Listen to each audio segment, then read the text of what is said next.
So, ladies and gentlemen, good afternoon. My name is Michał Rutkowski. I am a Senior Director for Social Protection and Jobs Global Practice in the World Bank Group. It's a great pleasure to see you here. You probably would appreciate the difficulty of a moderator and somebody who would introduce like me, trying to be respectful of those of you who arrived on time, therefore starting on time, and at the same time, not to start before those who we really want to have here arrived. But I determined that the balance is appropriate to start now.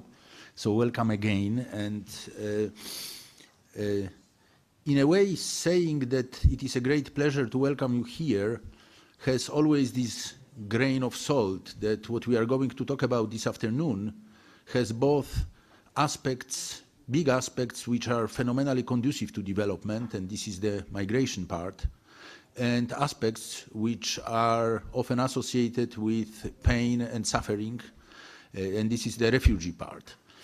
And we will really try to focus today on the positive part, on the migration part, on the linkage between migration and development, because the event is in fact the launch of the new Migration and Development brief, which, as many of you, most of you would remember, we bring out twice a year during the annual meetings of the World Bank and IMF and spring meetings.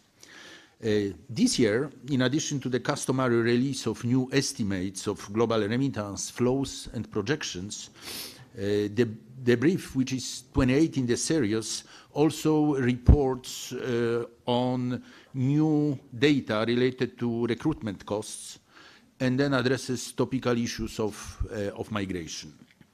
I hope that most of you picked up the printed copy of the report, which is available. This is a very difficult time because of the need to face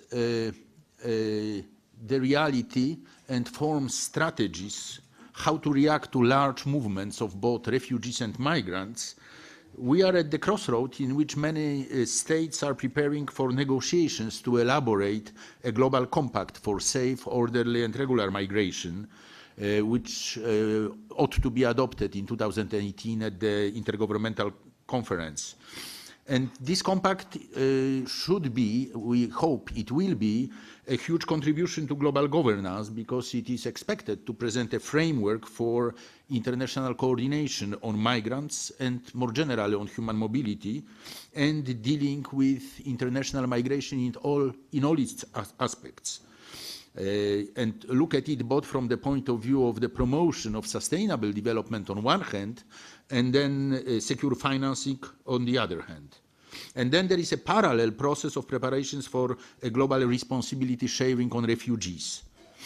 Today, however, as I mentioned at the beginning, we really would like to focus on economic migration, which is distinctively different and should be seen as distinctively different than forced displacement. There are many ways we can slice the pie and say why it is very, very different.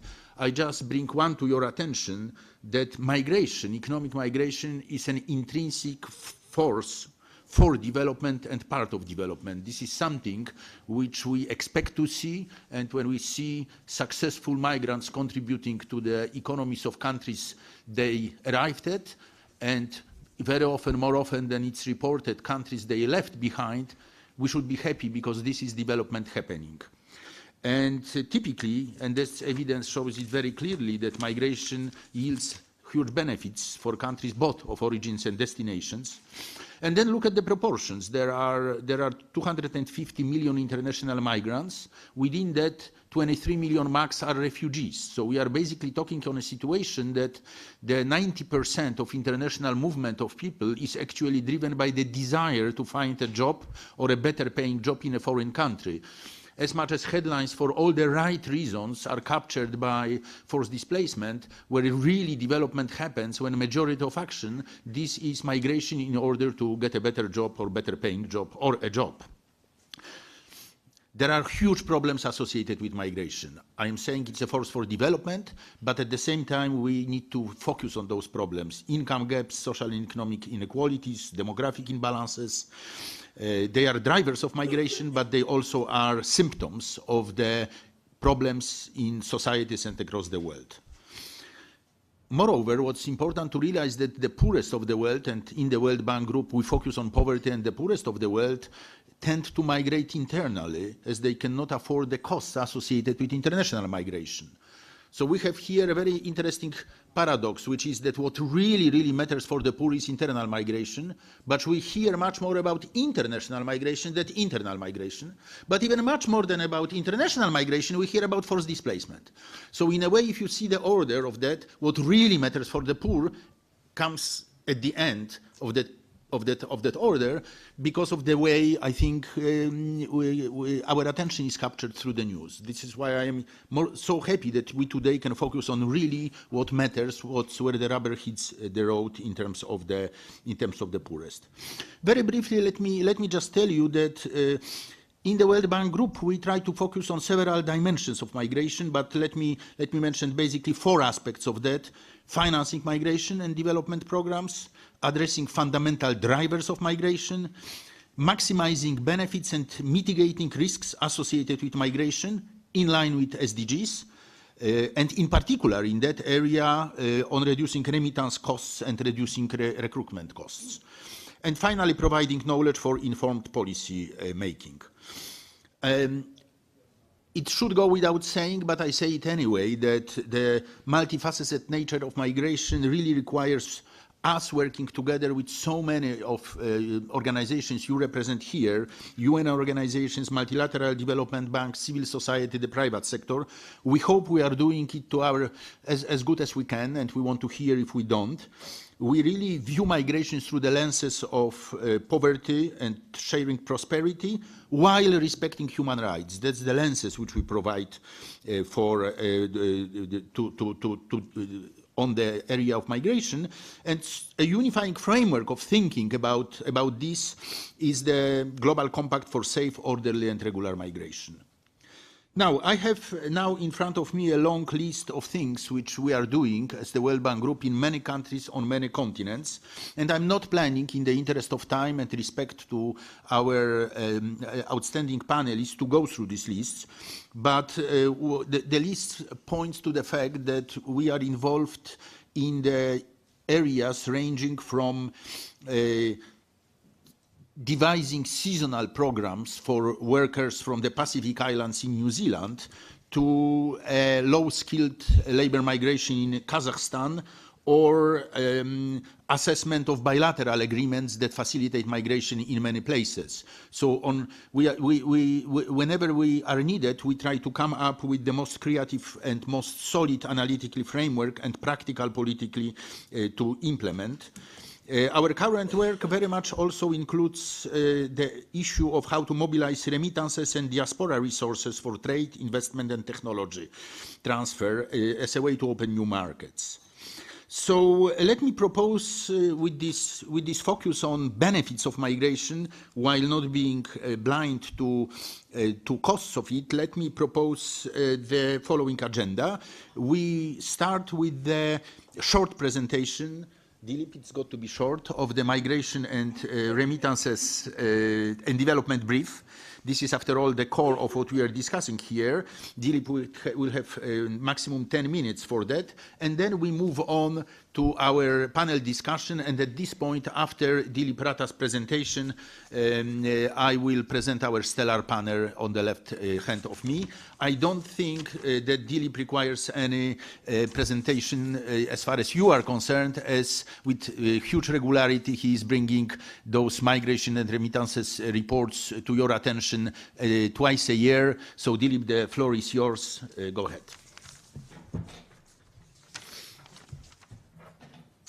Remember, about 10 minutes. Thank you, Mikhail, for the subtle hint. Those chairs who are saddle end up like 45 minutes overtime. So, you know, I learned my lesson. Well, thank goodness it is Friday. I meant Friday the 13th. I will present a quick summary of the report, the green report. You should have got copies of that. If you don't, please look up for it. It looks like the cover that is shown on the screen. I want to summarize, because I have only 10 minutes, 4 main messages. I may not be able to dwell on them, but let me summarize 4 main messages that are in the report. The first one is that remittances to low and middle income countries are recovering. We expect that they would reach about $450 billion this year. That's a bit of a growth compared to before. It comes after 2 consecutive years of decline. So it's good news. The second message is that the cost of sending money home remains significantly higher than the 3% target set by the Sustainable Development Goals. And in that context, 2 key action areas would be eliminating or revisiting AML-CFT regulations, that's anti-money laundering and the countering of the financing of terrorism regulations. And the other area that needs revisiting is exclusivity contracts between leading money transfer companies and national post office systems in most of the countries, in particular in rich countries. The third message is that recruitment costs for particularly low-skilled migrants can be very high, they can be exorbitant, and they're highly regressive. Poor people pay a huge amount in terms of recruitment fees, and all of that is actually illegal. It's a low-hanging fruit for the development community to bring down those costs. That has also made it into the Sustainable Development Goal 10.7, and we are developing metrics for measuring recruitment costs to monitor that Sustainable Development Goal, and this report presents some of those initial findings. So you will see that. I won't have time to go over a lot of that. The fourth message, which is the special focus of the report, is on return migration. The message is that voluntary return actually far exceeds forced return, and one way to foster forced return would be skill certification and portability of pensions in the host countries, and of course, efforts to reintegrate people when they come back, return migrants when they come back in origin countries. So these are the 4 main messages of the report.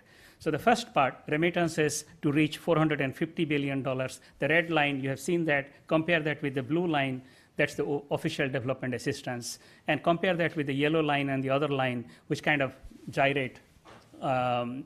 That shows that remittances are not only large, more than 3 times the size of official development assistance, they are also more stable and can act as insurance to developing countries, especially to poor countries, and especially to countries that are affected by natural disasters, earthquakes, hurricanes, cyclones, or political crisis, or financial crisis. Large remittance recipient countries are India, China, Philippines. In India, remittances are about $65 billion, and that actually is almost twice the size of foreign direct investment received by India. Mexico is the 4th largest remittance recipient in the world, and their remittances are larger than their oil exports revenue right now. However, if you look at smaller countries and express remittances as a share of, let's say, national income, share of GDP, then it is Kyrgyz Republic, Haiti, Tajikistan, Nepal, where remittances are about 1/3 of the GDP. They are the poorer the country, the smaller the country, the more in crisis the country, the larger the dependence on remittances. Remittances provide a lifeline to poor people. There are a number of market players here in this room, and those who are interested in debt sustainability. So I think this particular slide showing regional growth patterns are of interest to them. What we see is that for the first time, Sub-Saharan Africa seems to have a double-digit growth led by Nigeria. Then we have Europe and Central Asia with about 9% growth, and then Latin America.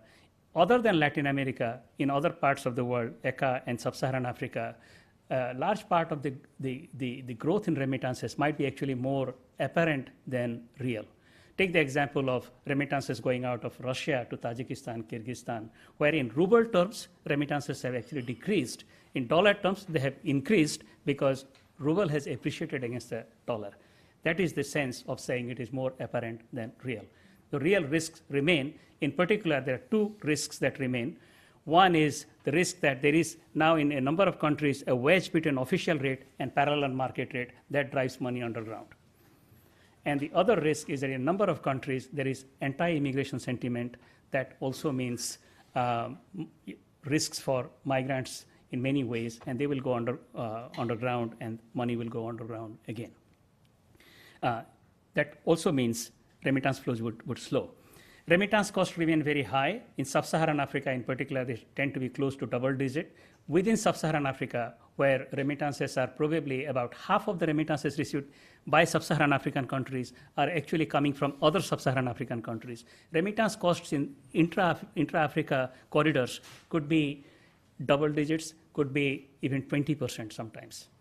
And that is far above the Sustainable Development Goal target of 3% by 2030, or the AU-EU Valletta Summit target of 3% by 2020. The technology exists to bring down costs, but the roadblocks are disproportionate use of anti-money laundering and the countering of financing of terror regulations, which has led to a lot of banks closing down bank accounts of money transfer companies, the de-risking behavior that has actually increased costs of remittances. And the second issue is that most of the countries in the world have allowed their post offices to have exclusive partnership with one or the other leading money transfer company. By doing that, they have preserved oligopolistic power, pricing power, and when they collect a part of that fee, that is a tax on poor people, sending money or receiving money. That squarely goes against the target of reducing remittance costs. That's a low-hanging fruit. That's also a sign of policy incoherence. So beyond monitoring flows, beyond remittance payment systems, reducing costs, you could leverage on remittances for financial access for households, for small and medium enterprises. You could leverage remittances for capital market access of countries and for companies, large companies, including commercial banks. That still remains underexplored. One interesting development there is Nigeria did issue a successful diaspora bond. They raised $300 million in June. It was oversubscribed, actually. They received subscriptions of 560 million or so. So it was actually a progress worth noting. Now, moving on to the topic of sort of migratory flows and return migration, the European asylum seeking and all that problem seems to be kind of ebbing. It hasn't gone away, but it is ebbing, but it has created different problems. Different problems in the sense that number of asylum applications that Europe received, European countries received, they have not actually passed the asylum application. They have not got the asylum status, which means that the stock of people who would have to return, potential returnees, has increased. Return migration has come up as a top issue facing, top short-term issue, near-term issue facing a number of governments. And that's the special theme of the report. Before I get to that, I wanted to mention also the couple of points about recruitment costs. If you take the example of, let's say, a Bangladeshi construction worker working in Abu Dhabi in the construction sector, that person probably has paid $4,000, $5,000 in fees to recruitment agencies and gets a monthly income of less than $200. If that person has borrowed money at 50% interest rate to pay for that cost, then that person has become a modern-day slave for life. That's the dark underbelly of every society in the world right now. It is true in Dubai, in Abu Dhabi, in Delhi, in Washington, in New York, in Germany, in South Africa, in Russia, everywhere. And that can be addressed. There is data on that topic. Sometimes people pay 36 months of expected wages, 60 months of expected wages. It is highly regressive. Poorer people pay much higher amounts and they become subject to all sorts of abusive treatment by employers. So, final topic on return migration. We know the migration cycle. People go from an origin country, they transit, they go to a destination country, then they are supposed to return. The cycle is not complete without that, unless they die over there.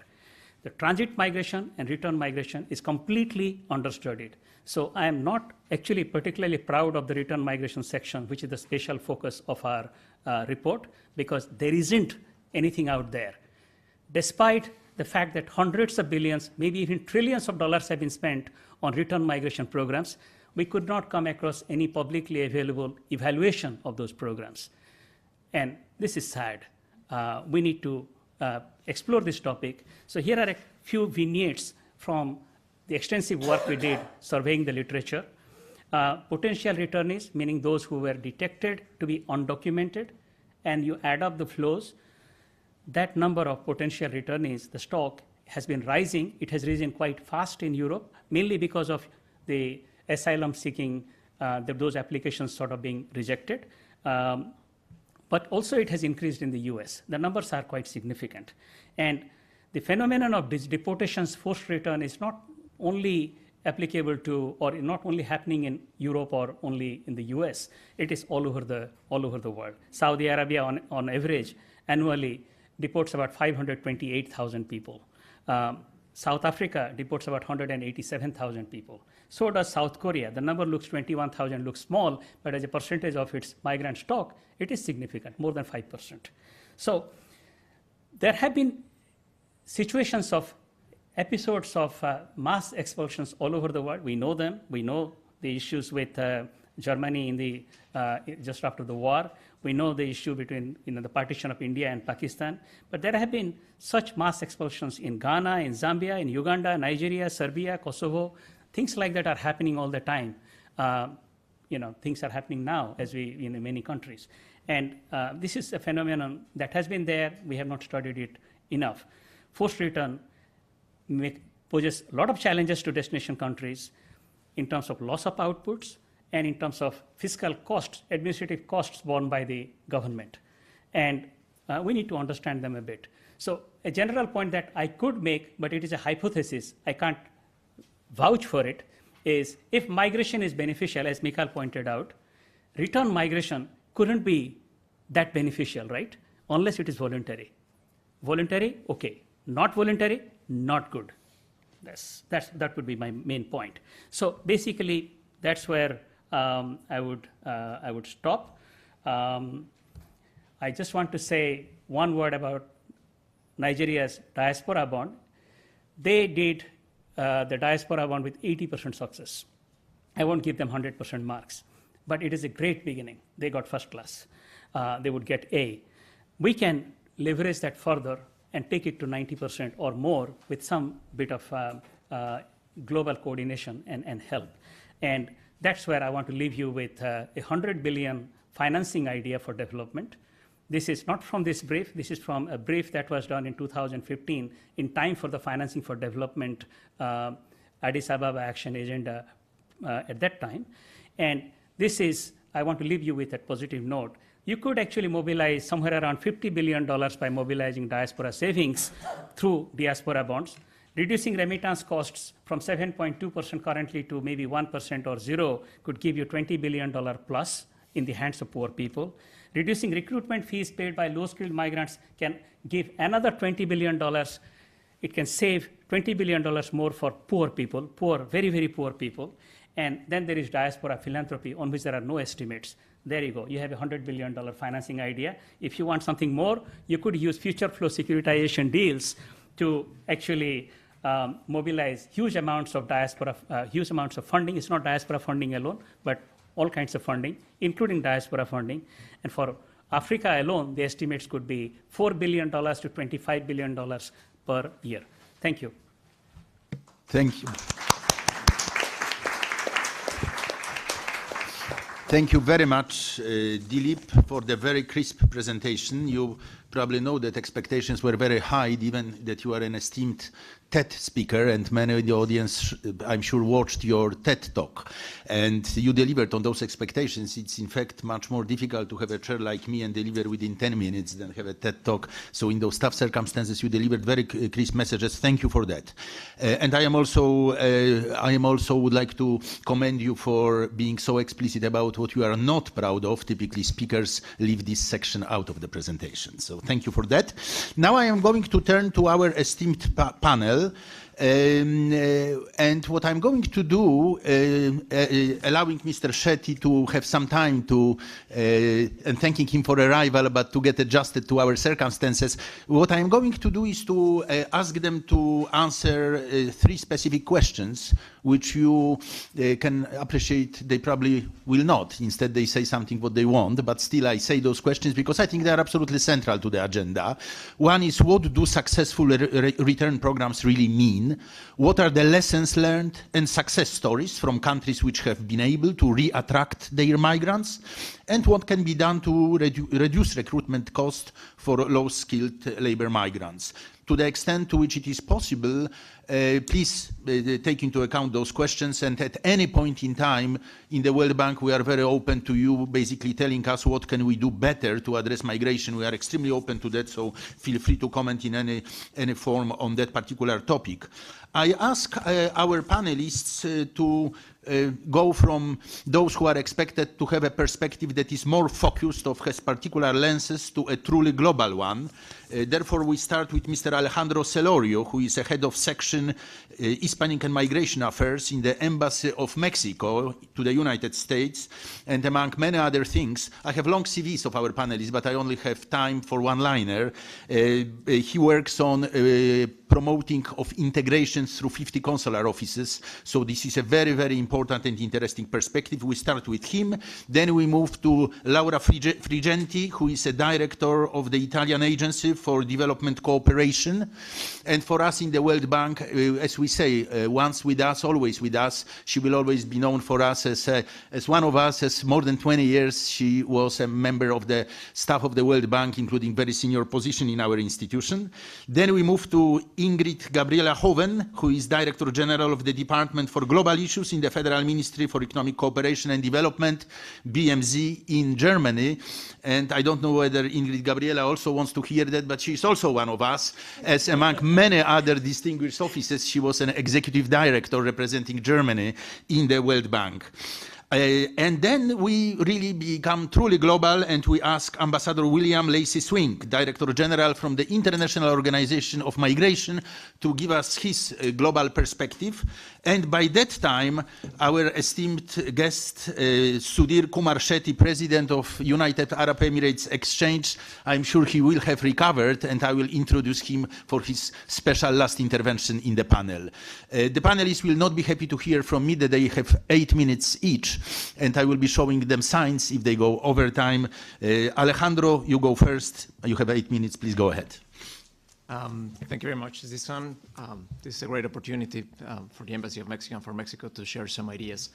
I have my prepared remarks. Remember, I'm a diplomat, an international bureaucrat, so I will refer to my remarks, but I also want to share some candid reflections of what we see and my experience in the ground. I was a consular officer for several years, and I work in the field with migrants, Mexican migrants here, and the reality that they face here, and what are we're living nowadays in the United States is a great opportunity to share how the paradigm of what we see as the Mexican government of how to deal with migration in its different angles.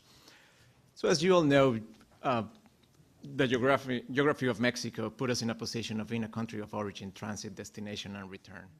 For so many years, we saw Mexicans leaving our country to look for better opportunities or opportunities in the United States. That was the trend. The majority of them on an authorized manner here for decades. For the past decades, the flow of Mexican nationals coming to the United States has dramatically decreased, and the paradigm started shifting.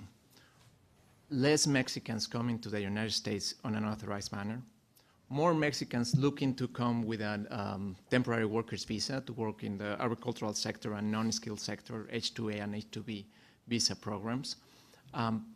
More nationals from Central America transiting through Mexico or seeking protection in Mexico. And now more people potentially in return because of more strict immigration control measures of the current administration in the United States. The paradigm has shifted in not only for the Mexican government and for Mexico, but I believe also for migrants. Mexicans in the United States for so many years didn't believe there was the opportunity to return and have an opportunity to develop their capacities in Mexico. They left a country that perhaps didn't provide the opportunities that they should have had in the 70s, the 80s. Their children, they were born here, they don't know Mexico. Perhaps they don't speak the language, and they don't see, or they haven't seen Mexico as an opportunity to start a new life. That's a big change that we're seeing in these years.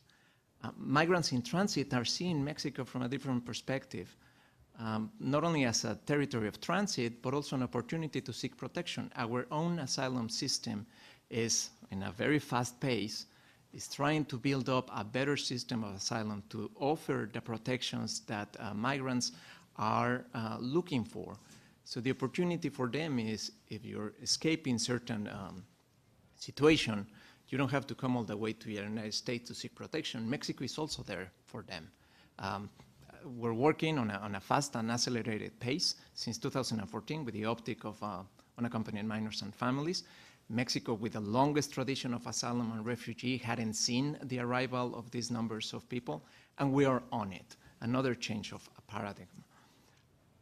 Less Mexicans are coming to the United States on an authorized manner, perhaps because the costs of crossing the border and the desert are higher, perhaps because there's some fear of the new immigration control measures, or also because our birth rate has decreased and Mexico is growing. Our economy is getting better. There's a good aerospatial industry in the center of the country. There's more opportunities and more knowledge of opportunities in Mexico. Again, another paradigm changing, and Mexicans are believing that there's a chance to do something in Mexico. And living to the end, the new challenge or reality that we're facing nowadays. Removal of Mexican nationals was a constant for many years. In 1 year, I believe 12 years ago, there was up to 500,000 removals or deportations or forced return from the US to Mexico. The big majority of them were of people apprehended at the border. So this is something that is not usually known. When we talk about removals from the United States, it's not only people taken away from their houses in the interior of the United States. The numbers are also added by people that tried to enter the United States several times, were apprehended and returned, apprehended and returned. The policies in Mexico for return migration were prepared to receive whomever voluntarily wanted to return to Mexico. Because the numbers of removals are starting to decrease at some point with more prosecutorial discretion and more flexible measures during the Obama administration for people to find a way to stay in the US.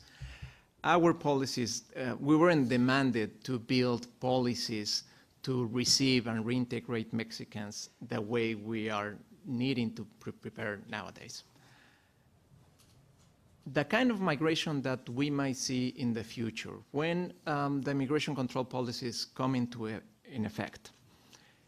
We're talking about, because there's less Mexicans crossing the border to the US, less Mexicans being apprehended at the border. This is people that have arrived and have spent less than 14 days at the border, 100 miles. What we're seeing is the removal of people with more equities in the United States. It's estimated that 66% of Mexicans in the United States have resided here for more than 10 years. So that means mixed marriages, not only mixed because of the nationality of the parents, but also the immigration status. So we have people that came here 10, 12, 15 years ago, bought a house, have a mortgage, have credits, have US-born children that are going to college, have a Mexican father and a Salvadorian mother. That family, if the immigration control measures are implemented in its full extent, are going to be removed from the United States. And that demands that Mexico starts expanding our policies in return to help them develop their abilities and continue with their lives and seeing Mexico as the beginning of a new future.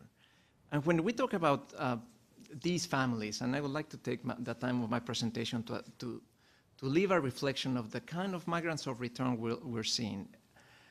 Some of them might return voluntarily, afraid of what might happen. The uncertainty generated by certain policies is causing concern. And not only the narrative of the policies, the uncertainty. What is going to happen? It's better if I just leave. To address that issue, our network of 50 consulates is providing information so people get prepared in case they have to go. And this, and going away from my remarks, there's a political challenge in promoting self-removal or voluntary return. It is something that keeps everybody awake at night. How do you tell somebody, go back to Mexico? Of course, there's going to be opportunities in Mexico, but that person wants to stay in the United States.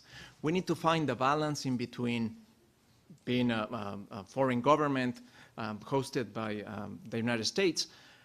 We need to defend their rights, that they have due process, that they have all the ability to defend their rights, and if they have the opportunity, they can stay. But at the same time, show a Mexico that they left decades ago, and that is not the Mexico that they left 20 years ago with financial crisis and so forth. It's a different kind of Mexico. So we are in the job of saying, we're going to help you protecting your rights to stay here and find opportunities so you can stay. I'll make a parenthesis here. It is estimated that 14% of the undocumented population can access some way to stay legally in the United States. 14%, that's a big number. 14% could find a venue to stay in the United States. And also offer what's going on in Mexico. So what we're doing in a nutshell, we are offering a softer landing for them. A softer landing, and at the same time, bringing some equality to them that are away to those that are in Mexico. We cannot offer more services or more resources to those that are coming back than to those that are already in Mexico facing the same or bigger challenges. So it is a tricky balancing act of how can do the hijo pródigo, the prodigal son, right? You left and then you come back and I do a big party. How can we balance that? And that's the challenge that we have in policies for return. Now, one additional factor on the profile of Mexicans in return, the dreamers. You have heard of them. This is people that were brought when they were children, and they don't remember Mexico. They have no attachment to it other than some cultural references. They see the U.S. as the country of their own. They want to stay here, and they might be farther away from Mexico than they are, that their parents are. They might not speak the language. They have their expectations are higher, and their life and their future is in here. What we're trying to do with them is offer an opportunity to develop their capabilities in Mexico in the same or in a different way that they could do here. And I'll give you an example on this. If they want to study a master or a PhD, just come to Mexico, and there's 100 and something other countries where you can go and look for a scholarship, and then you go back to Mexico. Education is a big factor. And I will just end saying, in our engagement with the Global Compact, that I think is worth mentioning here. I might be wrong, but I believe Mexico is the only country that faces the four realities with this intensity of origin, transit, return, and destination. And I'm proud to say that it's one of the countries that is leading the charge to find a solution and have better governance for migration. I hope my reflections are of some use for you. Thank you. Thank you very much, Alejandro, for painting such a vivid picture. You could make a very persuasive movie about it. You spoke almost in visual pictures, and especially this issue that we so much need to focus on preparing returnees for return before even we fix the problem of preparing migrants to migrate. It's actually quite telling that we kind of leapfrogged something which we haven't sorted out. Let's move on, and our second panelist will be Laura Frigenti, Director of Italian Agency for Development Cooperation. Laura, the floor is yours. Thank you, Mikhail. Thank you very much. And I, first of all, want to thank the World Bank and Dilip in particular, because he has been really taking the lead on this topic for quite a while. And I think that we are all very grateful for his effort and the products of his research. So I would like to spend a few minutes just talking a little bit about what the Italian experience on migration is. Italy is a country of migrants, as you know, historically has been. We have sent hundreds of thousands of migrants to Latin America, to the United States, to the richer countries in Northern Europe.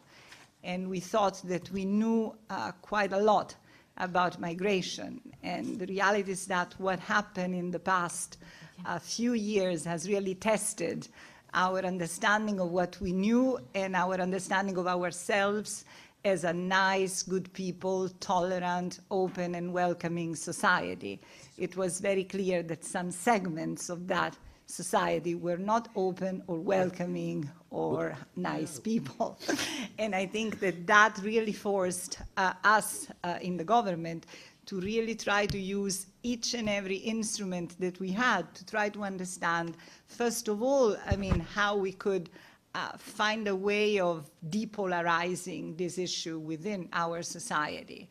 For those of you who have happened to travel through Italy, it's front and center each and every day. On the newspaper, you have a bulletin of how many people landed the night before, and it's always 1,000 and above. It's an enormous number for a country as small as ours, in a way. So I think that one of the things that we did, basically starting a little bit on the results of what we do when these people come in, we take them mainly from the boat, we bring them to centers, we give them initial relief treatment, health shots, we make sure that they are fed, and then we start asking questions about what do they want through this process. And I think that that gave us really a good sense of what is driving this phenomenon. And as Mikhail said in his initial intervention, we are not talking about people that are forced by dramatic situation like Syria. We are talking about people that voluntarily leave their villages in Africa, in the Middle East, to come and look for a better future. And I think that the first important thing is that it becomes very clear to us that there has been really a cultural shift in the past, I would say, 2 decades, that people really, because of communication, because of social media, because of sharing of information, people really feel strongly that they have an entitlement to a better life for themselves and for their families. This is what is at the origin of the migration circle, and this is what is driving them. And this is why I think that it's really ludicrous to think that this can be contained, controlled. This is a process that can actually only be managed. The other thing that we understood is that actually people see this as an opportunity for them to, save some money, go back home, and have better conditions of living. And so that in reality, if you do find a way of making this journey successful, that the chances that people would go back are much higher than what we think. So what can be done? And this is what we have been thinking as an agency. And then, of course, other branches in government are also thinking about that. But in our particular case, 2 things. The first one is to make them more successful from the start. In a way, so far, we have just been pretty passive, receiving people coming our way. The reality is that other countries, and we have learned, for example, from the Canadian experience, they have been much more proactive in providing people who wanted to migrate with tools and information that will make it possible for them to integrate more easily with society, to understand better what the jobs opportunities are, what the culture of the place is, in some cases to learn the language, and so on and so forth, so that they actually arrive here and there is really a better opportunity to provide them with a better platform for them to integrate themselves. We have started a program which started as a kind of a little thing. We are sending like trucks in villages in the Sahel with information about migration, information about, first of all, how dangerous and difficult the journey is, the trips that we have learned about how actually those traps can be avoided, and what they are going to find when they come. Italy is obviously not the United States of the beginning of last century, so the job employment opportunities are much more limited, unfortunately, for ourselves and for others. But we really try to make them understand, if you want to make this a successful journey for your life, then these are the kind of things. And the idea of bringing this directly to the villages and really get them educated from the get-go, I hope that is going to be really a successful one. The second thing that we are doing is to work with diaspora. I mean, there is a pretty rich diaspora community in Italy. We have been organizing a whole process that has lasted 1 year and that will end with Diaspora Summit, where we bring all the different community together, and that has a kind of a double purpose. The first one is really to use them as the conduit between us, the hinge between us and the migrants. They have gone through that same journey. They have done it. They have been successful. They know how it feels. They can tell us how we can be of help. And so we are really providing resources to them to make sure that they actually becomes the intermediary between us and the migrants, and that they advise us on the strategies that we should put in place, to make this experience successful. The second thing is we use the diaspora as a good example of how to look at migration in a different way vis-a-vis our own public opinion. That, diaspora is a richness to the country. These people come, build our economy, put their money in our banking system, pay taxes, for sure help our pension system, which otherwise, considering the demographics, will really have much more problems than what it actually has. And so, they are a force and a pillar of our society, and as such, we would like them to be considered. And when they are successful, and many of them become successful business people, they hire other people, including our own. And so that, we really have to start looking at this in a less divisive way, in a much more, integrated way. The other thing is that we are thinking about putting in place a mechanism that will allow people to move in and out. So to actually provide support for them to repatriate when they want to do that. On a voluntary basis, absolutely. I mean, but because we are pretty persuaded that the purpose for the vast majority of them is to improve their conditions and to go back and to build a better life where they are. So we want to make sure that they don't run into trouble the moment that they have saved enough or what they think is enough for them to go back. And so we are thinking to work about together with the diaspora, together with other branches in government, to make sure that those who are willing to go back, that they find, opportunities to do that in a way that is safe and in a way that, is helpful. So all this to say that, the main thrust of our strategy is that migration and returning migration is actually a richness to our society and is something that needs to be managed. Because it has great potential, not only for the people who come, and of course, have the opportunity of improving their own life, but for us as an economy that absorbs them, because, if you look at our own demographics, definitely, we need this injection of, young labor force, that can help. The issue is, are we bringing people or are we helping people to develop the right skills that we would need them to have? And this is the next step that we will be tackling, in our work as the agency, working again, with diaspora, with training organizations in Italy, et cetera, to make sure that those who are here are also given, opportunities. I hope I stayed in my 8 minutes.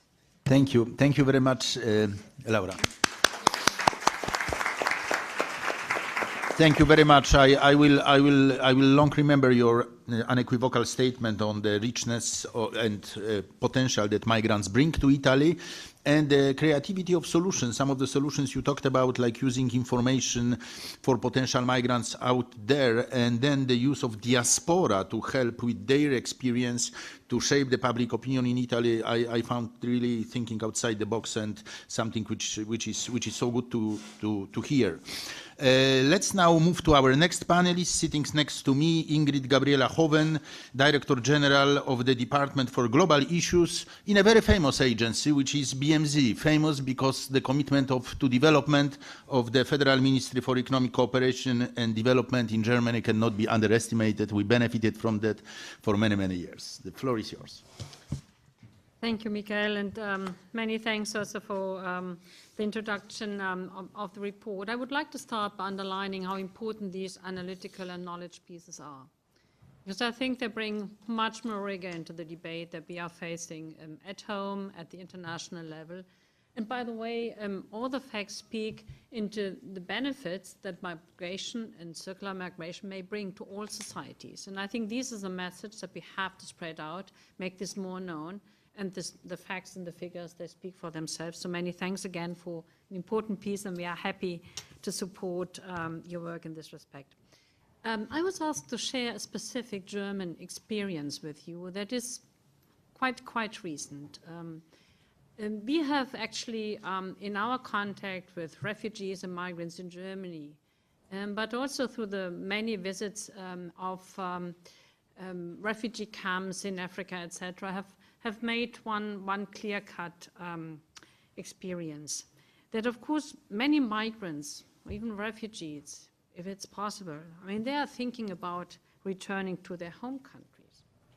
But often they don't know how and when to return and how to do it, whom could actually provide the hand that is become a feasible option and a successful one. And as Lara said, they often ask themselves, I mean, how can I get back on my feet after I return home? And am I going to be in a position somewhere to sustain my family and be again embedded into society and build that is happy to have me back? And this was partially a new question for development cooperation.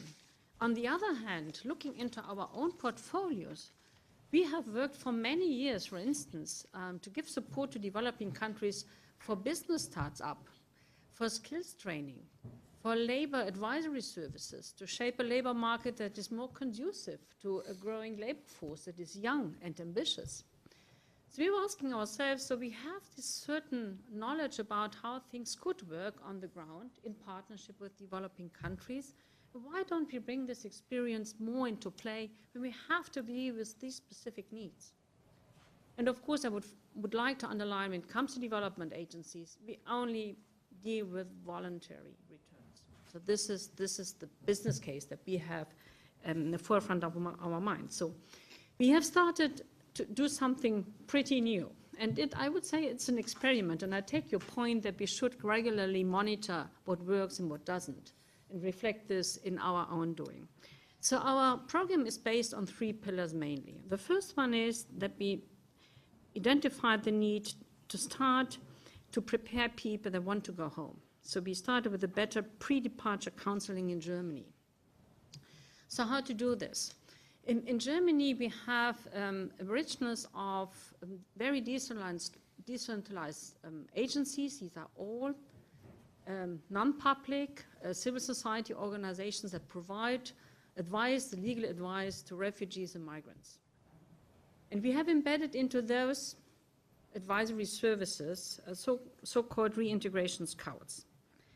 And they provide, and a migrant come to them and ask for advice whether there are possibilities to return back to the home countries. They can provide advice about whom to approach in the home country, what kind of programs are available, what could be the next steps in order to make this feasible. And up to now, we have embedded like 20 people, specific trained people to give the specific advice. And as I said, these advisory services are not actually steered by the government, but they are embedded into social security agencies or into non-governmental organizations. We did this specifically because we only believe that if this is a voluntary step, it leads also to success in a home country.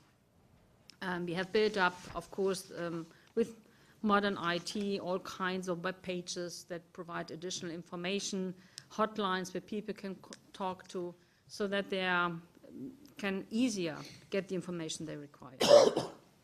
But the second step, we thought we need more type of advisory services in those home countries. And we are currently setting up migration advice centers in various countries, such as Albania, Serbia, Kosovo, Tunisia, Morocco.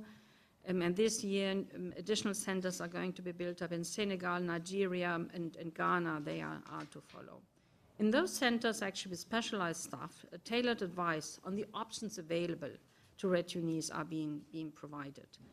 And we consider the migration centers as really the first point of contact for returnees. And they should be linked through, web pages, etc., with the pre-departure counseling advice that we provide in Germany. Especially in those migration centers, we try to bring together all the knowledge about possible reintegration programs and training programs and labor programs that are available in the country of origin. Sometimes this is very complicated, really, to find a way through the many, many options and to really to pick up the one that suits you best. But additionally, we thought, considering the many rich programs that we promoted over many years in skills training, business jobs, etc., we were wondering, wouldn't it be possible and feasible somehow to complement those ongoing programs, to extend those first, but secondly, to embed within those programs a specific ingredient, a specific program that would make it more easier for people that would like to come back to be reincorporated, to be reintegrated into their countries of origin. And right now we have already in more than 11 countries, we have actually increased existing bilateral cooperation programs to enlarge those reintegration opportunities. We hope that these programs are long-lasting, sustainable, and can provide a long-lasting effect. What is important, there is one key principle. We should avoid any positive or negative discrimination of returnees. This is very, very important. So no positive discrimination, it was also raised by you, in order to avoid pull factors. On the other hand, no negative discrimination in order to avoid hardship on returnees. And additionally, of course, those programs should also offer support to the people of the country of origin, people that are living in the specific country.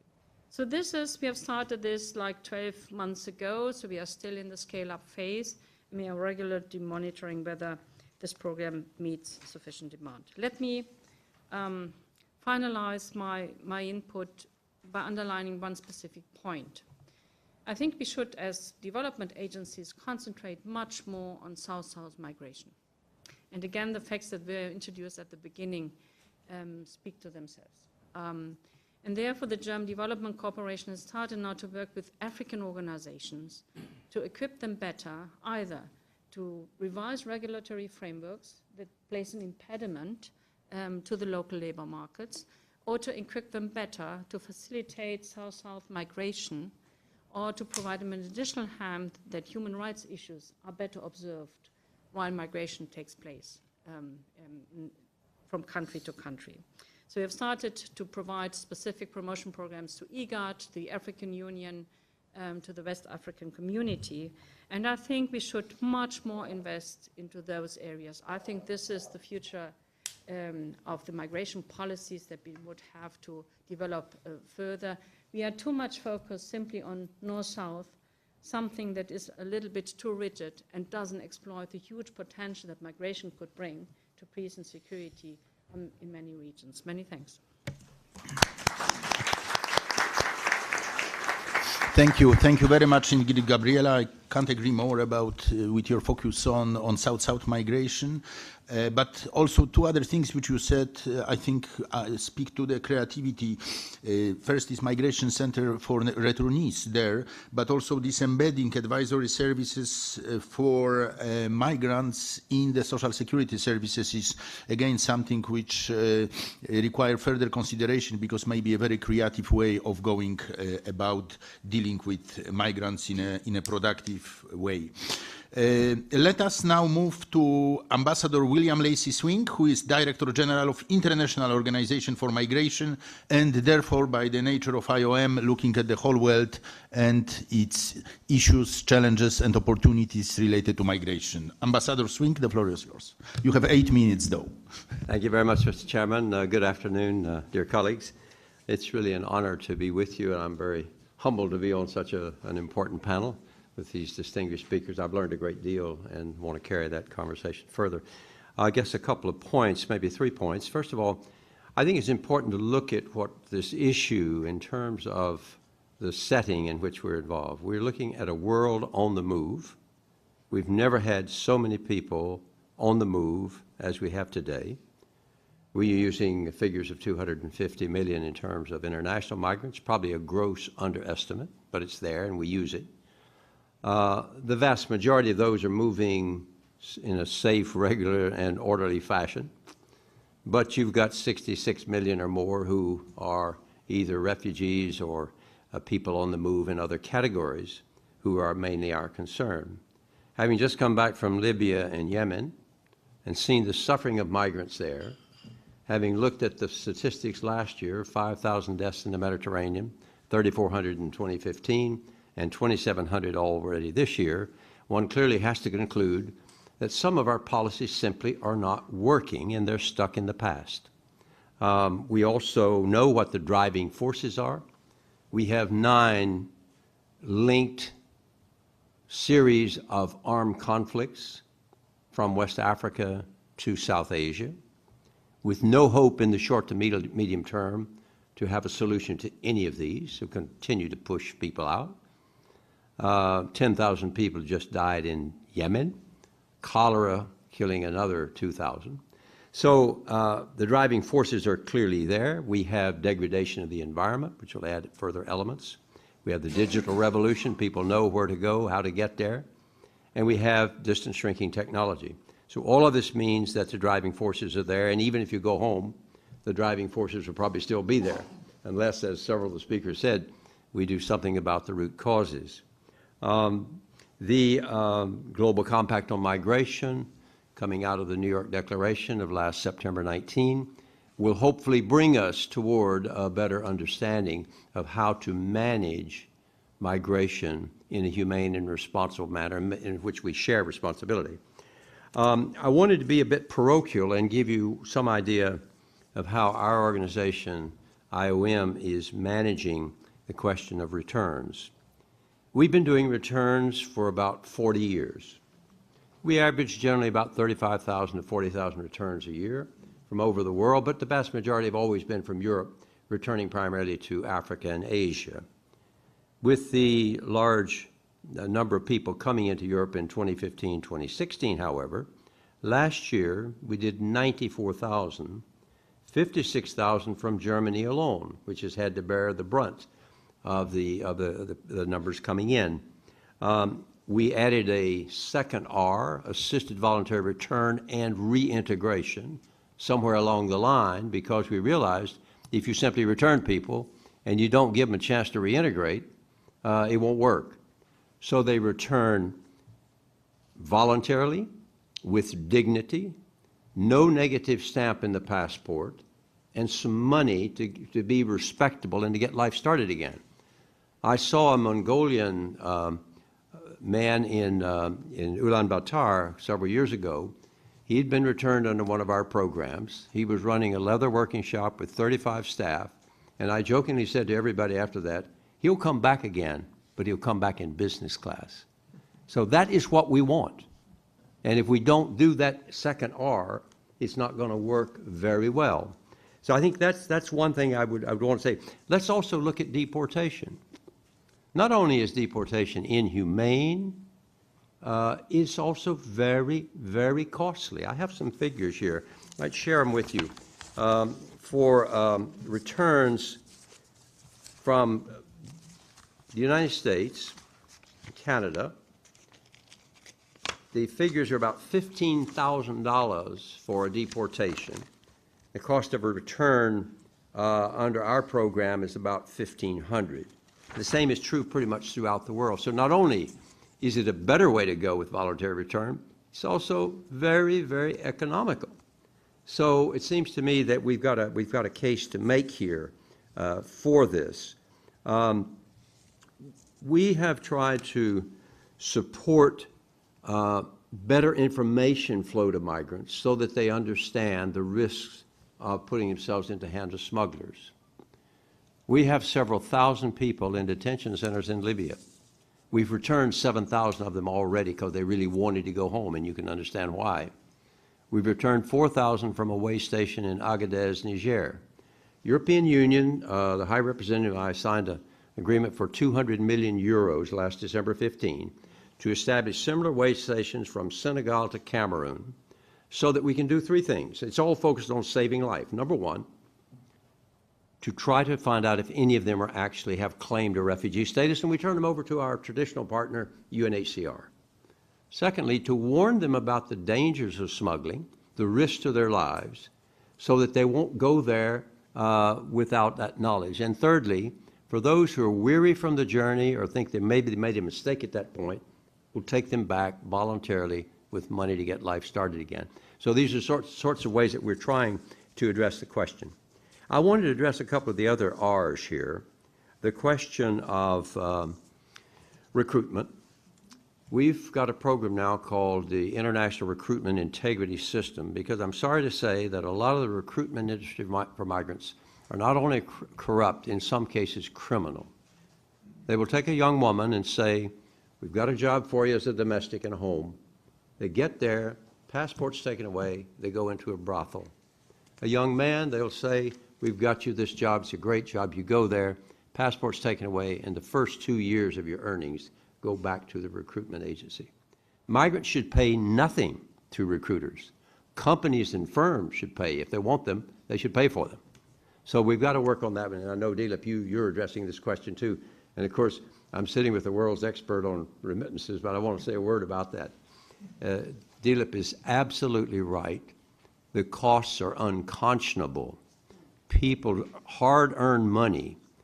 We're working now with the Universal Postal Union in Bern, trying to get a new system to use the Postal Service to bring the costs at least down to 3%. Some places in South America have brought it down to 2% already. It can be done if we have the will to do that. Final word, conclusion. Migration in large scale is inevitable, given what I've told you. It is necessary if we're going to have the workers available and the skills available. And it's highly desirable, as several of the speakers said, if it is managed in a humane and responsible manner. Migration is not an issue to be solved. It is a human reality that we as responsible people have to learn to manage.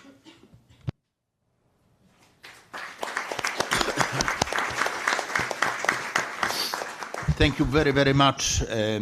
Many things which you said are kind of way of looking at the migration issue, which not everybody looks at it always. One of the things which I like the most, because nobody ever put the case in front of me that way, is this economic analysis of the cost of deportation versus cost of voluntary return, when one could make a cost-based strong case to how much better it is not to avoid deportation. I thought of it much more on terms of, benefits on the arrival or other aspects than the costs of the procedure itself. So thank you very much for that.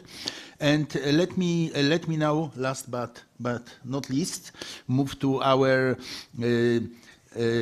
special I would say commentator, who will also have 8 minutes, but let me introduce him as I didn't do it at the beginning. Mr. Sudhir Shetty is president of the Uae Exchange, but is also very famous, is very well known in the remittances industry, has been leading Uae Exchange for years. Uae Exchange really deals with the global money transfer, foreign exchange, payment solutions since 1991, and is credited because of his leadership and technological know-how, operational expertise, as somebody who transformed Uae Exchange into a truly global brand. So we really regret that we will be listening to you only for 8 minutes, but that's what you have. The floor is yours. Thank you, Chairman, and great honor to be among the elite panelists here. Thank you, Dilip, for this opportunity. Good afternoon, ladies and gentlemen. I was asked to speak on the latest developments in remittances in the Gulf region in specific, and the countries where Uae Exchange is operating. In fact, our group also has Travelex under the belt, and we are operating together almost in 60 countries in remittances for the last 4 decades.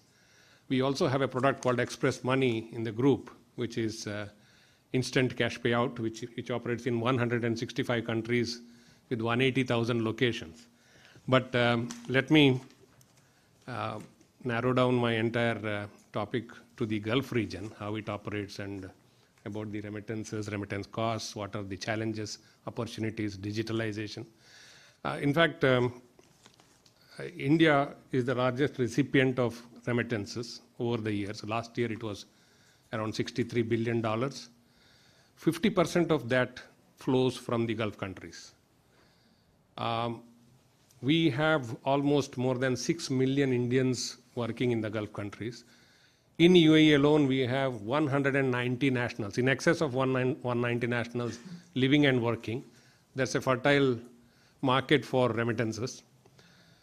The cost of remittance is the lowest among the remitting countries, I must say, because the SDG, the effort that has been being made to reduce the cost of remittance, even though the global average is still around 7, our remittance cost is around 2%.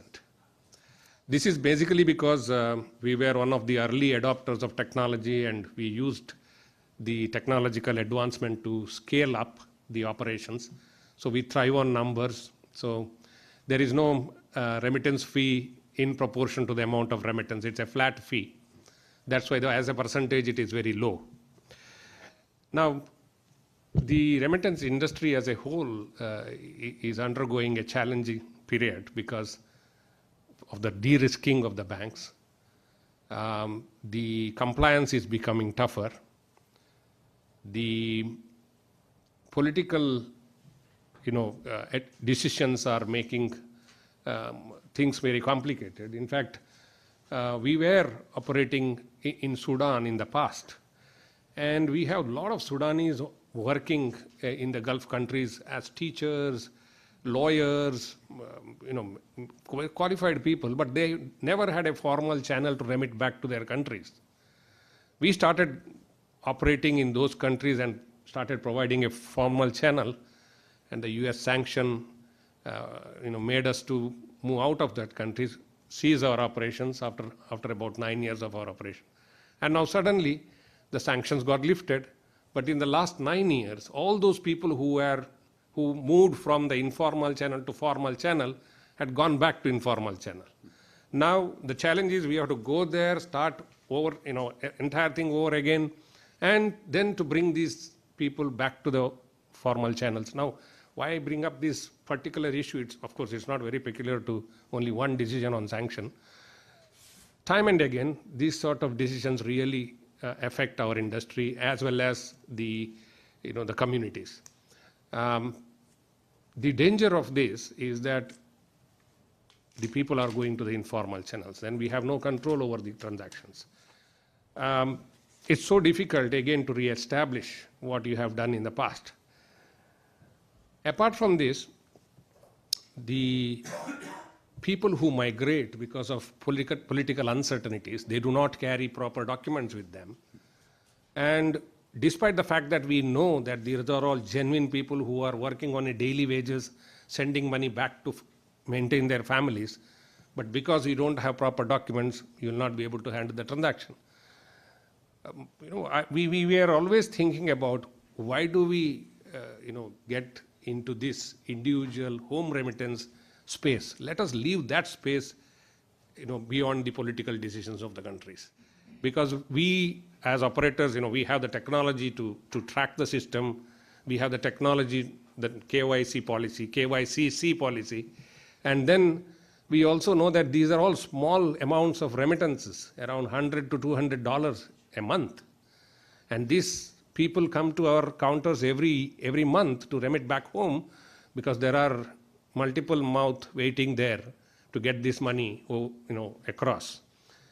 In fact, there is always, the study says that these kind of remittances do not get into investments or whether they really contribute to the economy.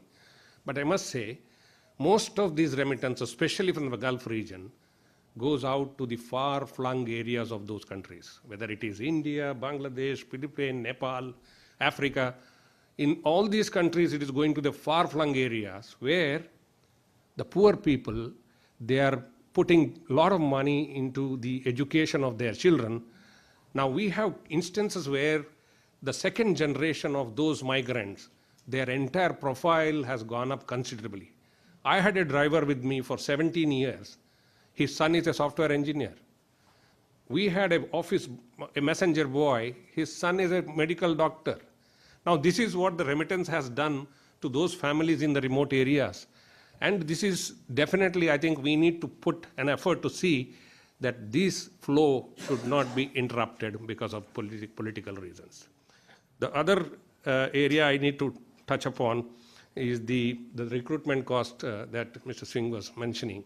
In fact, there are bilateral agreements that has been signed between the labor ministries of the destination countries and the migrant countries to avoid these kind of middlemen exploiting these overseas workers. In fact, as he rightly mentioned, the recruitment cost is so much that for the first 2-3 years, people have no other way out than to clear all the money that is going to clear the loan that they have taken to pay to the agents. In terms of the KYC policies, of course, the challenge for all of us is the settlement bankers. Now, most of us, whichever country we are operating, the settlement happens through New York. Because the correspondent banks, they want dollar settlements. And the settlement banks, if they compare the kind of attention they need to pay to the KYC norms, they always cite the reason that this is not a viable business for us. It does not make sense to have an account for a money remittance company because the remuneration that or the charges or the revenue that we generate out of this is far too meager. But this is again, if the settlement bankers shy away, then the cost of remittance definitely would go up because we need to remit or settle through the local banks. In turn, those local banks will have to settle it through another correspondent bank somewhere. Now, the correspondent banks, of course, in many countries have now moved to an environment where it is so convenient for us to put the money across within minutes. We have arrangements with many correspondent banks in the receiving countries where it's a host-to-host connectivity. We can push the transaction 24/7, it could be credited to customer's account. But in many of these receiving countries, the people do not have their accounts maintained with the banks because banks don't want them to maintain an account. They think that money comes, money goes out. It's a post office service that the bank needs to do. But Government of India took a very good initiative to drive everybody to open a bank account. In the last 2.5 years, 300 million new accounts got opened.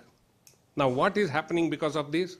Because of this, the cost of remittance is going down. We are able to push the transaction directly to the bank account of the beneficiary without going through an agent or on an intermediary. So how did the government did this in India? Because the government said they would provide incentive to those people who open a bank account. The gas subsidies, fertilizer subsidies, agriculture subsidies, pensions, everything is directed to the account, to the last mile. So there is no pilferage in between. In terms of the digitalization, of course, the fintechs, the blockchains, all these methods are being used to reduce the cost in the times to come. I think I'm already got a message here, 1 more minute. But I see the remittance companies are increasingly adopting technology. Fintech on their own, they cannot operate. They need to operate through the people who are already operating on ground, but there is a lot of partnerships are happening. They have realized that it is a win-win situation for both. All of us have embarked upon digital technology, and of course it will take some time because the traditional customers, they still feel happy to walk into a store and do a transaction, interact with our people, find out what is the best way to do remittances. But the next generation, they don't want to do all these things. I think we are prepared to handle the next gen customers as well. With this, I'll close, and thank you so much. Thank you very much. Thank you very much, Sudhir. That was very, I would say, visual description of a fantastic struggle you undertook and phenomenal steps towards reducing the cost of remittances. And it just made me reflect about the tides against it, which are totally exogenous for you, and you are so successful in avoiding them. Some countries politically not interested in reducing costs because they are afraid it will bring more migrants, and the whole global movement against money laundering, which has an unintended consequence of often acting against reducing cost of remittances. So, ladies and gentlemen, let me tell you what the plan is.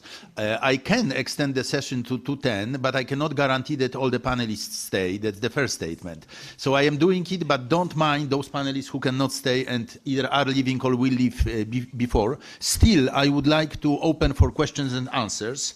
My briefing curiously say that I should give a priority to ministers and country delegations from the floor. I'm not going to give any priority to anybody. I'll be appropriately sensitive if you know that there is a minister or a country delegate next to you, and let him or her speak before you. Otherwise, let's take 3 or 4 comments, and then those panelists and Dilip, those who stay, will react. I see one right here next to me and 2 others on those ends. Please introduce yourself. We have 2 on that side, 1 on the left. So go ahead. Yeah. Thank you very much, Mikhail. This is Sonia Plaza from the Migration and Remittances NOMAD team. I wanted to thank you all the panelists, and there was a very struggle this morning. I wanted to thank you, Mr. Shetty, because we have high security, so we are smuggling him under the tunnel today. Thank you. Thank you. No, yes? no, I thought, yeah, my question. This is for Mrs. Joven. It was already interesting what you said. No. So. We didn't pay recruitment costs, but yes. I didn't know about it, yeah. No, but now Mr. Shetty is absolutely excused. So no, but this is a question from Mrs. Joven, and maybe also from Mexico, and Mr. Swim. I just came back from a meeting with the East African community where they discussing the industrialization strategy. But I think there is policy incoherence. On one side, we have the policy, we have to do industrialization, we have to promote the movement of business, movement of people, skills. That the conversation goes there, but nobody links it really with the migration. So you were mentioning the South-South migration, is IGAD, is all these regional economic communities. How will be a better strategy to link, for example, in the cross-border trade transactions of women, in the remittances, the platforms to reduce the cost of remittances between Africa? So I would like to see how the development and the productive sector is being linked to the migration under more security. Point clear, thank you. Over there on the same side of the table. Thank you very much. My name is Gabriela Quinti. I am from Italian Research Center, civil society organization. The name is Knowledge and Innovation. Just a remark to the excellent presentation done by Dilip Rata. In my opinion, it could be very helpful, very difficult, but in a certain sense also helpful in a perspective in the near future, to enlarge a little the concept of remittances and the concept of return. For the concept of remittances, it could be my wish is that we can consider not only financial economic remittances, but also other kinds of remittances. For instance, technological remittances, that is remittances that is not through financial flow, but through the transmission of knowledge concerning a technological innovation, for instance, transferred through a migrant that works, that is a boss in Italy, is very frequent of an enterprise, and thanks to their work can facilitate technological innovation in the country of origin. The same thing, social remittances, that is, thanks to the life of a migrant as in a country like France or United Kingdom or something else, facilitated, it has been the case, for instance, for Morocco, social innovation concerning, for instance, the family legislation or the work legislation and so on. I think that a large concept of remittances, considering also this kind of remittances, could be very helpful. The same for concerning return. There is the traditional return, of course, but there is many other kinds of returns. People that circular return, people that come back to the country, but then come back to the country of migration. We have mentioned, we can ask, we can call this some form of analogical return. Migrants that in the country of destination work for the country of origin and so on. I think it could be very helpful to enlarge these two concepts. Thank you very much. And we have a comment on this side on the table. Please limit yourselves to 1 minute, if I may ask. Thank you very much. Yes, my name is Juan Gutierrez. I'm also a consultant working on migration, competitiveness, and innovation. And my comment is to the panel entirely, also touches upon Dilip's comment of incoherent policies and how, in general, politicians tend to act upon this kind of problems on a knee-jerk kind of fashion. Whenever there's a problem, they react to it. Perhaps even more in times of crisis like now, where identity politics is so prevalent. So my question is, aren't we here preaching a little bit to the choir? Most people who spoke today stressed, as Ambassador Swing said, that migration is inevitable, necessary, and beneficial. And that is indeed, I think, what everybody in this room and people who are watching us might agree with.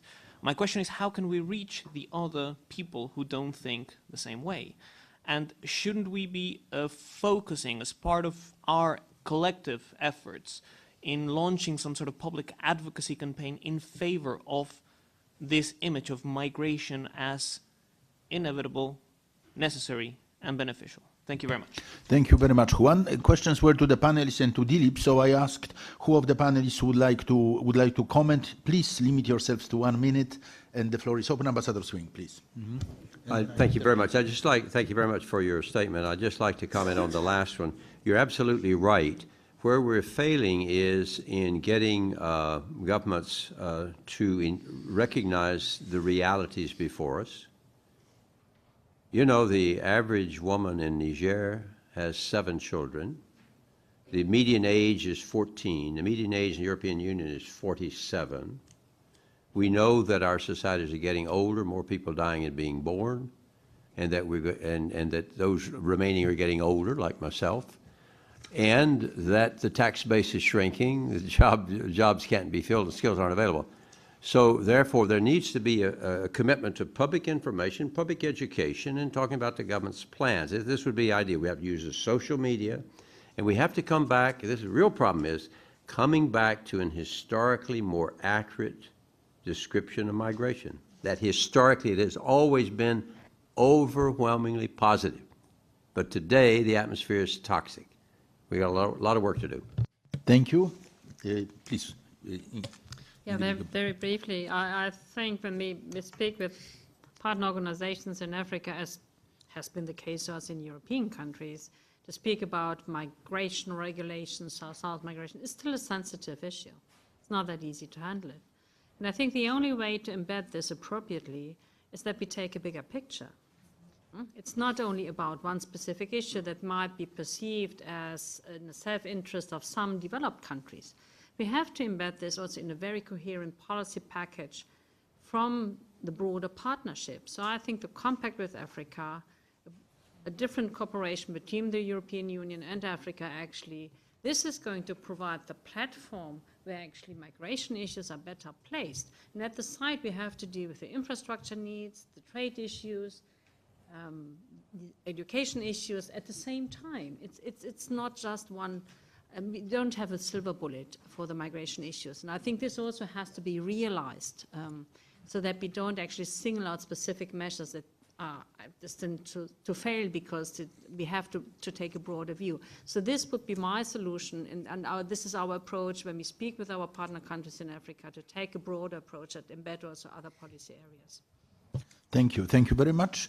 Dilip, would you like to address the question which was addressed to you? Well, the question on social remittances, I agree. It would be good to expand the concept. We are aware of it, of course. The difficulty is that if we don't explicitly address explicit policy challenges, then we might run into generalities.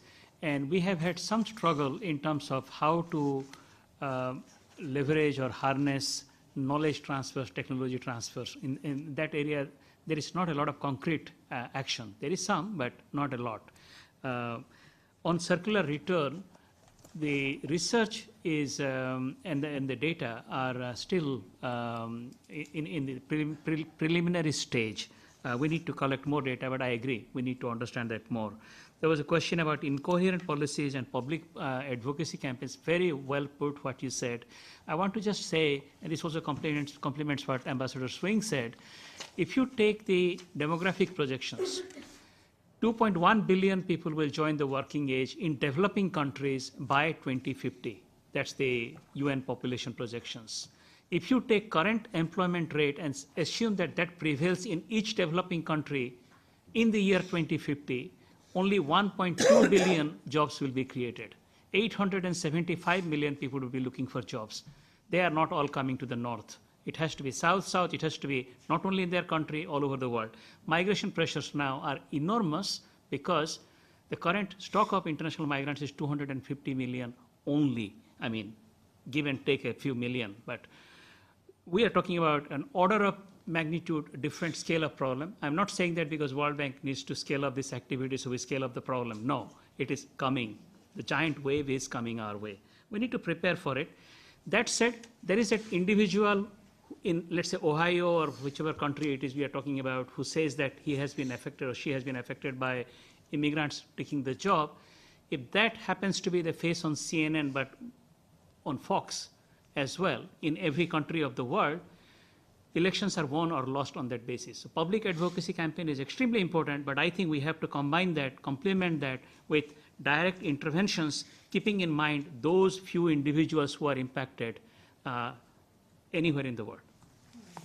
Thank you very much, Dilip. And let me, I see there is one comment. This will be a very last comment because I was just planning to close. So please, sir, go ahead. Thank you.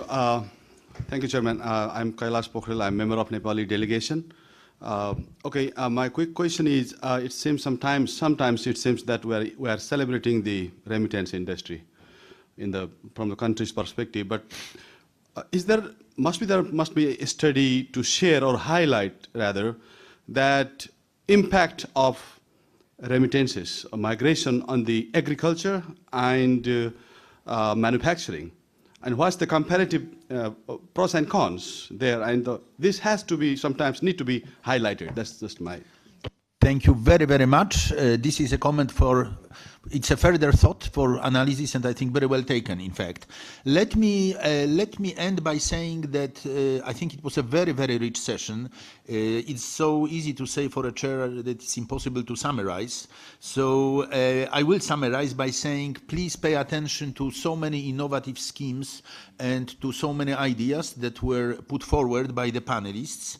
Please do note that we all are in agreement that large-scale forced returns really have disruptive economic effects for the host country, that voluntary return of migrants to their home country actually do support economic development and job creation of returnees bring capital, and that really the effectiveness of those programs depends on efforts on both sides, both the destination and origin countries. These are things which I think this discussion only highlighted, and then various examples were given how this could be put into practice creatively by our panelists. So let me really finish by first thanking the team that prepared the brief. So let me really thank wholeheartedly to Dilip Prata, Sonia Plaza, Supriyo De, Kirsten Schüttler, Ganesh Seshan, Nadesh Yameogo, as well as Ju Kim, who were among the core authors, and there are others who supported them or worked with them who I am not mentioning. And let me say that thanks for the presentation, but really big thanks and big thanks go to our panelists who offered their ideas and which not only complemented but offered further ideas for the team so that the next report would be even better than this one. So thank you very much. At least let us give a round of applause to our panelists, please. And then thank you to all of you for coming and listening patiently and contributing to the discussion. Thank you very much. Have a good afternoon.